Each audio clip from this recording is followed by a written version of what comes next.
नमस्कार, स्वागत है एक बार फिर। Welcome back. इस वीडियो में हम भगवत गीता के 7वें अध्याय का 23वां और 24वां श्लोक चैंट करना सीखेंगे। In this video we will learn how to chant the 23rd and the 24th shloka of chapter 7 of the Bhagavad Gita.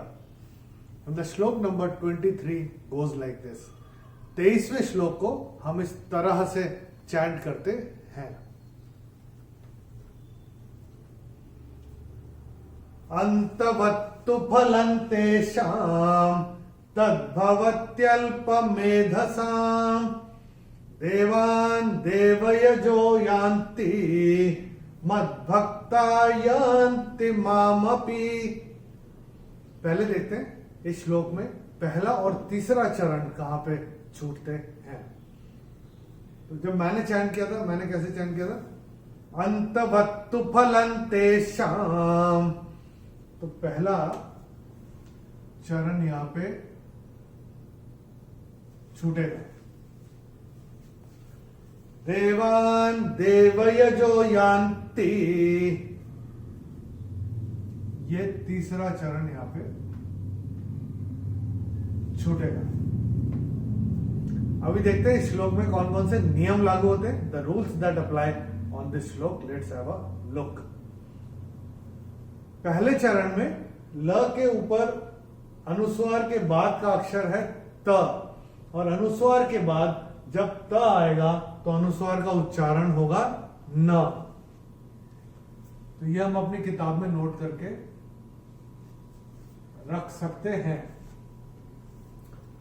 शा के ऊपर अनुस्वार चरण की समाप्ति पे आ रहा है, और अनुस्वार जब चरण की समाप्ति पे आएगा तो अनुस्वार का उच्चारण केवल और केवल म ही होगा।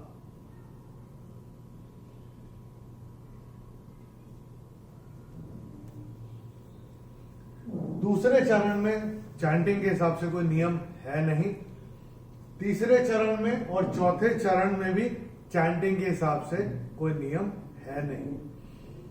केवल एक चीज हम आपको बताना चाहेंगे, ये एक बार फिर से हमने पिछले वीडियोस में बता ही रखा है, बट एक बार फिर से अगर जो लोग पहली बार इस चैनल पे जुड़े हमारे साथ, उनकी सुविधा के लिए, कि ये जो संयुक्ताक्षर या जोड़ाक्षर जो हम देखते हैं अपनी किताबों में लिखे हुए, इसमें जो ऊपर का जो अक्षर होता है वो आधा होता है, और नीचे का अक्षर जो होता है वो पूर्ण होता है। तो इसमें द आधा है और भ पूरा है। तो ये हम जब चैंट करेंगे तो कैसे करेंगे? तद्भवत्यल्पमेधसाम, तद्भवत्यल्पमेधसाम, ये ऐसे करके चैंट होगा। चलिए एक बार मिलके चैंट करते हैं। मैं करूंगा, मेरे पश्चात आप चैंट करिएगा। अंतवत्तु फलं तेषां, अंतवत्तु फलं तेषां तद्भवत्यल्पमेधसां, तद्भवत्यल्पमेधसां देवान् देवयजो यान्ति, देवान् देवयजो यान्ति मद्भक्ता यान्ति मामपि। मद्भक्ता यान्ति मामपि। चलिए 24वां श्लोक देखते हैं किस तरह से चैंट करते हैं, उसको पहले मैं बताता हूं। Let's look, have a look as how the shloka is chanted first. अव्यक्तं व्यक्तिमापन्नं मन्यन्ते माम बुद्धयः परं भावमजानन्तः ममाव्ययमनुत्तमम्। पहले देखते हैं इसमें पहला और तीसरा श्लोक, पहला और तीसरा चरण कहां पे छूटता है श्लोक में। अव्यक्तम व्यक्तिमापन्नम, यहां पे पहला चरण छूटेगा। परम भावमजानन्तः, यहां पे तीसरा चरण छूटेगा। अभी देखते हैं कौन कौन से नियम लागू होते हैं इस श्लोक में। Let's have a look at the rules that apply on this श्लोक। भक्त, त के ऊपर ये जो अनुस्वार है उसके बाद का अक्षर है व, और अनुस्वार के बाद जब व आएगा तो अनुस्वार का उच्चारण होगा म। तो ये हम अपनी किताब में नोट करके रख सकते हैं। ऐसे ही न के ऊपर जो अनुस्वार है वो चरण की समाप्ति पे है, चरण की समाप्ति पे अनुस्वार आएगा तो उसका उच्चारण केवल और केवल म ही होगा। दूसरे चरण की समाप्ति पे विसर्ग जो आ रहा है चरण की समाप्ति पे है तो इसका उच्चारण केवल और केवल ह ही होगा। माम बुद्धयः, बुद्धयः, इसका ऐसे प्रोनाउंसिएशन आएगा। तीसरे चरण में र के ऊपर अनुस्वार के बाद का अक्षर है भ, अनुस्वार के बाद जब भ आएगा तो अनुस्वार का उच्चारण होगा म। तो ये भी हम अपनी किताब में नोट करके रख सकते हैं।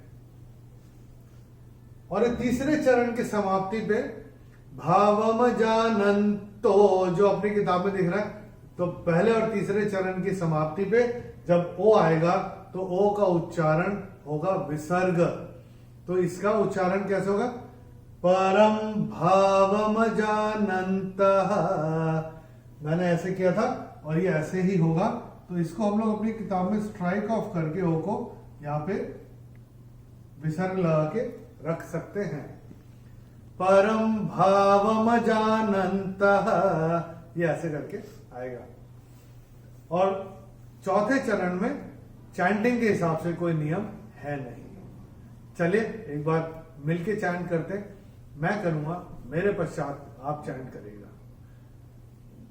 अव्यक्तम व्यक्तिमापन्नम, अव्यक्तं व्यक्तिमापन्नं मन्यन्ते माम बुद्धयः, मन्यन्ते माम बुद्धयः परम भावमजानन्तः, परं भावमजानन्तः ममाव्ययमनुत्तमम्। ममाव्ययमनुत्तमम्। एक चीज का ध्यान रखिएगा, चौथे चरण में ये जो है ममा व्य